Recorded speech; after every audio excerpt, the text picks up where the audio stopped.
Hey, this is episode 2 of Square Dance Callers Talking. Tonight I have Travis Cook talking to me.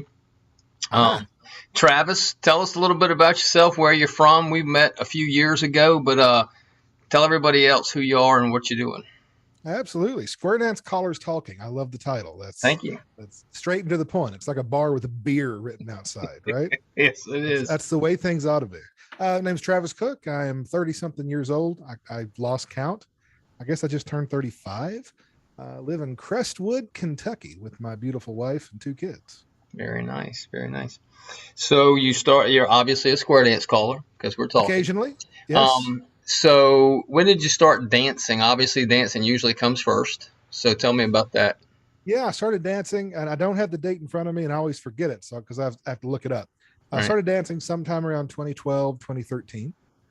I actually started calling while I was learning to dance. So, Okay. the classic story many of us have experienced when you have a younger guy or a younger couple. My wife and some other folks were there as well. They learn at a little bit different pace than Right. maybe everyone else. And my instructor knew that I liked to sing. He saw me singing along with him as we went. And when he was teaching everyone else square dance calls, afterwards, I would have to learn the beginning and ending formation of the calls we just learned to dance. Okay. So I came into it a little unusually, It perhaps is. It from is. for most people. Kind of learn both at the same time. Well, why did you start taking lessons? How'd you get pulled into it?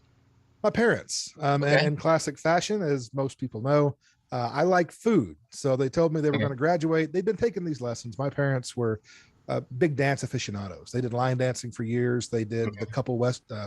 couples western two-step thing for years. They were big instructors in that. They were on the TV shows back in the '90s when that was, Okay. all the Nice. rage. Club Yeah. dance, Wild Horse Saloon, I guess. Um, and when all that started dying down, they found square dancing, Right. and they said, "Hey, we're graduating. There'll be food there. You should come." So, of course, I went, and I really That's loved it. I awesome. enjoyed it. That's great, man. So, with your calling, so you've been calling since 2012, 13ish. Sometime around there, Okay. yeah. I think And I've got a what date level? written somewhere of my first solo dance, and I think that was like November 2014. That I have to amazes go me back and figure it because out. I didn't write mine down, and it's only been a few years. But when I talk to these guys who can tell you, yeah, I started November 2nd of 1973. I'm like, how do you have that date? But okay. So what are your levels? Where do Well, you actually, go to? see, I'm already way off. My first dance, I just looked it up on my phone here, was 2004. I added 10 years. Great goodness, this, 2004.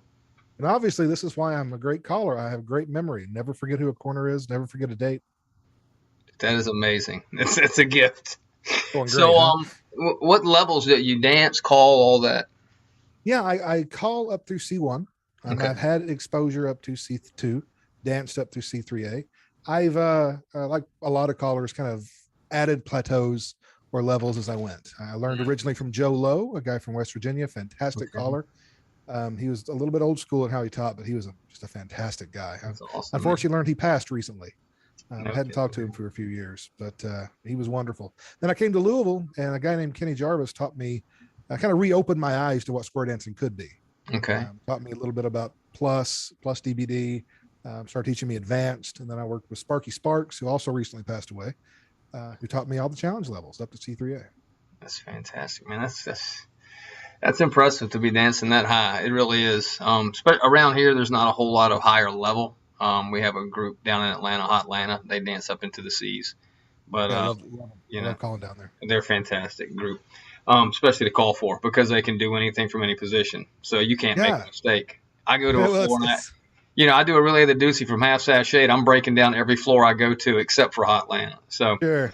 And um, it's one of my favorite dances to call because those folks just love to dance. yep, I'll go, and it's a 3 hour dance, and we're doing all four levels back to back. And if I don't, take a break, if I just say keep dancing, they're up immediately ready to yeah, go. And and there's no man, that's stopping. energizing. They just go. They go. Fantastic. So talking about dances like that, what's give me a funny story that's happened to you over the years. Well, I'm sure you got more than one, but what sticks out to you? Well, the one that most of my dancers who run around with me would tell you is our fateful trip to Ozone Squares down around New Orleans. Okay. I went down there for an anniversary dance. I've called for them several times. Wonderful people, a great club. But we usually camp when we're down there. We stay in a friend's RV, and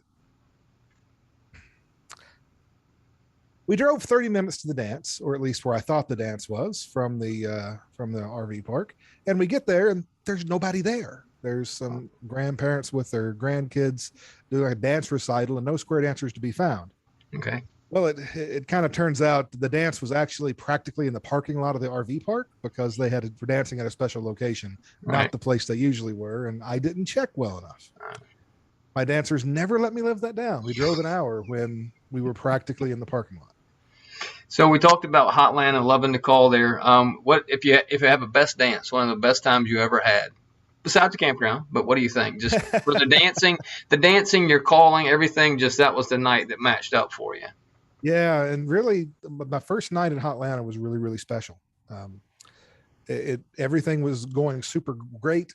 The dancers had so much energy, but it's hard for me to also forget the Saturn V rocket dance. I don't know if you'd seen that. We did it ahead of the. I did. I did not get to go, but I did see. I've seen video of it and all with the rocket over the top of y'all. It's fantastic. Yeah, we did it ahead of. I think it was the Atlanta Nationals. It was Yes, myself, it Hunter was. Keller, Justin Russell, Skip Cleveland, and man, just dancing under that rocket in that historic building. I'm a huge space nut. That's awesome. Yeah. Love engineering, love space. And it was just a great night. Everyone was super energetic. I think just being in that location kind of inspired everybody. It was great. Yeah, no, that would be. I really wanted to go to that, but I just didn't get over there. But that's something I wish I would have gone to, but I missed it. And again, when I was talking to my buddy Sean Butler last week, one I like to go to because we all have a story. One of your biggest bombs, mistakes you ever made, something that's just funny in the calling realm, you know.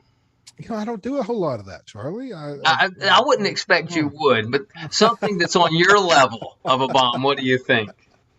Oh gosh, I don't know. It happens so often. The thing that I keep doing is, a really smart, intelligent young caller would take, and if he has a song with multiple versions, like in multiple keys, he would delete all of them he doesn't use from his laptop, right? Yes, sir. So I had a backing track for the Star Spangled Banner. I was asked to do the national anthem, and I'm a baritone, so I usually don't do it solo. And of course, I played the wrong version. So here I am in front of all these people, pulling my britches up real tight, trying to hit a super duper high note. That was awful. Unfortunately, that theme has happened way too many times where you get into the opener and you're really going and you realize you're about three octaves too high, buddy. The key's not right. No. And you don't want to be the one, and we've all done it at some point, to just stop it and say, hey, let's start this over. That just eats at me, and I don't do it anymore, but it happens. So I did a dance high once. That was super exciting. Did you? How'd that work out? My dancer said it was the most interesting advanced choreography I've ever done. And you were high from Percocet. We were at the Indiana State Square Dance Convention. Okay. And which I was the programming chairman, so I kind of had to be there to get things going. Right. And I had a kidney stone pop in the day before the dance. Nice. Okay. So unlike a sane person, which I should have done, was just said, sorry guys, I can't call this week. But they were short on advanced callers, so I said, I'll do my advanced slots. You're doing advanced high. Okay, on Percocet. Nice.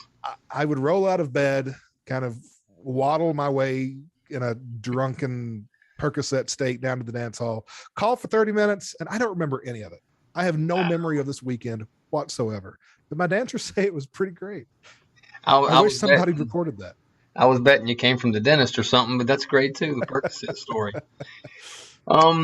Now, with that being said, and you do have a great memory. I've talked to you, and just with your dates, caller-wise, memory guy, module guy, sight guy. I mean, I know you're a little bit of all of it, but what do you just go to when you need something? Sight, or as the guy that taught me to call, he would call it extemporaneous sight. Okay. I think kind of back in the olden days, that was kind of one of the subcategories of sight when they would break everything up. But that's just kind of how I think and how I call. And I think I've started stumbling into modular caller as I got older, as I got more experience, and started seeing really more of the value in it. Because, sight callers, once you've been calling for a while, you have modules in your head. You just don't think of them as modules. Yeah. You might not be thinking. Consider it sight. Yeah, I'm going to stack it left to right. But man, I know that spin the top to a right and left through works really well, just for example. Right. So I want to call that combination over and over. And then I'm building modules in my head. I just don't think about it. Yeah. I really have a poor memory, though. Do you now? When it comes to just memorizing things on the spot Yeah, or memorizing lists. I'm dyslexic, which is something that it's not really been a major problem in life, yeah. but things like that, I get things backwards. No kidding. Okay. So I've I got did, I to did not know that. I have to really work hard to memorize something. But I tell you, I encourage every caller, even if you didn't start with modules, to learn some of them though, Yeah. because I'm finding a ton of value in them, especially when you're on, you start getting to a larger stage. When you Yeah. start getting to a situation where you don't know all the dancers on the floor and it's hard to watch the whole floor and gauge, having something that you know is going to work is priceless. Yeah. If I go into a dance, I'll go in with like in the first and second tip with modules. If it's dancers I don't know, and then once I get through that, I've kind of picked up on these folks dance together, these folks dance together, and then Yeah. I'll go into some sight later. But yeah, it's mostly modules to start for me. So when you're getting ready to do a dance, if it's not a club dance, but by the way, what are your clubs? I mean, you have one club, three clubs. What do you have? I don't have any clubs that No I'm the clubs. sole Okay. caller for here in Louisville. Yeah, the Okay. Louisville area is it's a little bit challenged, and I don't have a great schedule through the week. Okay. Uh, my day job, I'm an IT director for a company called Home Care Home Base. I do database administration, and we keep a pretty busy schedule. Okay. And one of the things that other callers have told me through the years is the only thing they regret about square dance calling is missing their kids growing up. Mm-hmm. So I've tried very intentionally to unbook my calendar a little bit, to not book every day of the week, so I could spend Right. more time with my kids and Okay. not make the same mistake for Right. lack of a No, I better. understand. Yeah.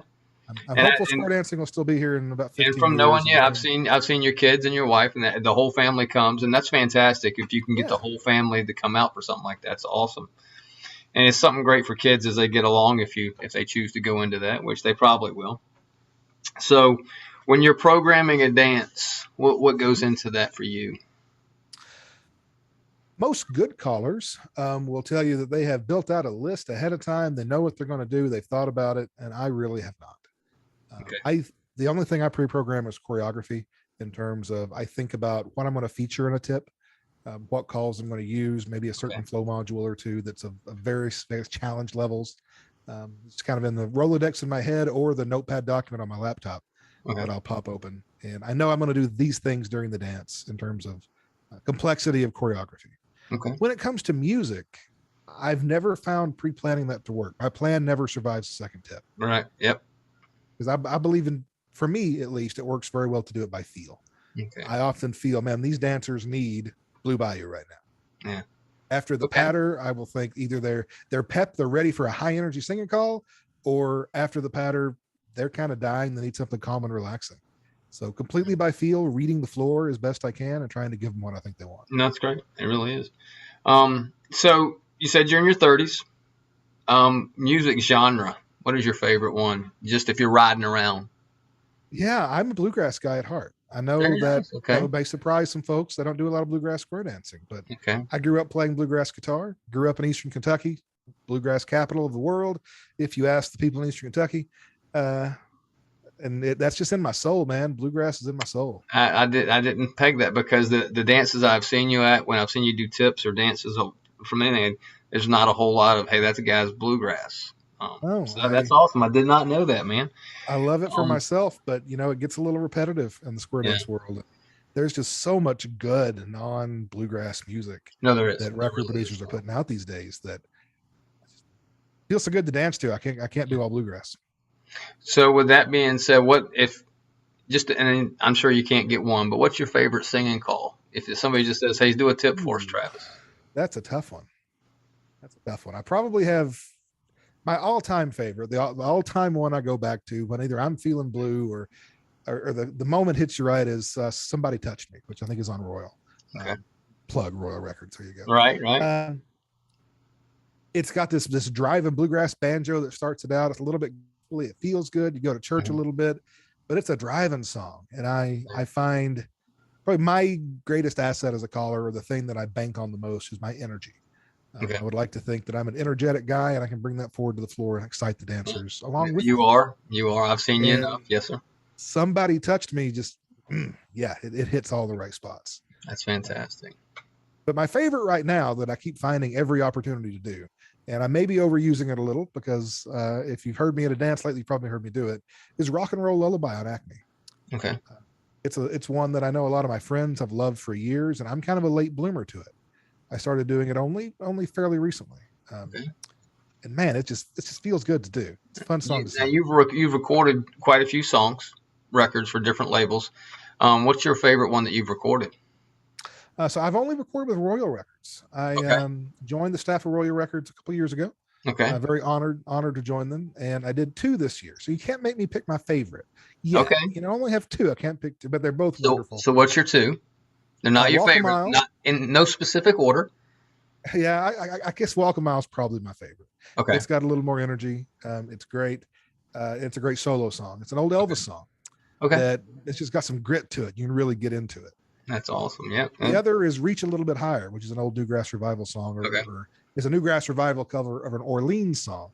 And I think it's one that once folks get a hold of it, we're going to hear a lot of groups doing it because it's got some beautiful, great harmonies once you get a hold of it. Okay. Fantastic. So, well, that being said, we've already talked about if you walked into a dance and somebody said, Travis, come up here and do something for us, obviously you're going to grab one of those.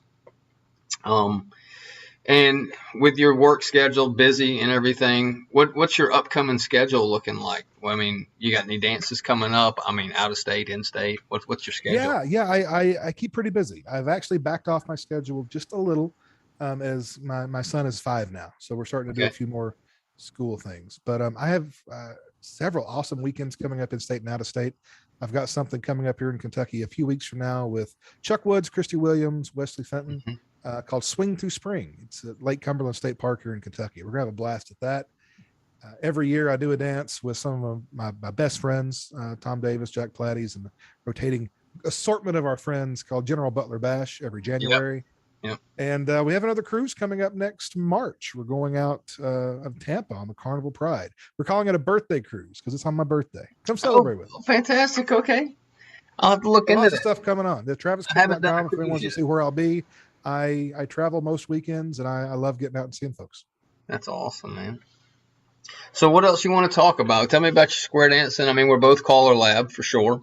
You've got the shirt on. I don't have a green Collar Lab yet. I'm going to buy that when I go to the convention in a couple of weeks. But what else? We're just square dancing. Tell me about square dancing for you and the family.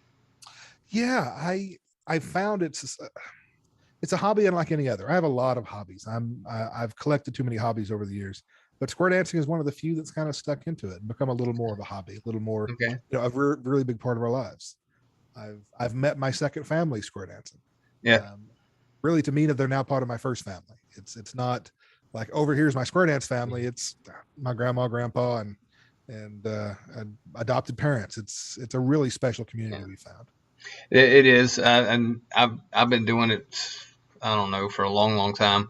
And when I tell people, when you walk into a dance hall, granted you have to be leery of people you don't know, but you can really be at ease. You watch women walk in there and just set their purse in a chair and walk away and go dance. I'll set my cell phone in a chair and walk away and go dance. I'm not going to set my cell phone in a McDonald's chair and walk away because it's gone. So it's a bunch of good people in square dancing. And we've got a 7-month-old little girl now, and a lot of times I'll just take her to a group of grandmas, hand her over, and we'll collect her an hour and a half later. She's happy, she's pampered, everybody loves her. It's just a wonderful group.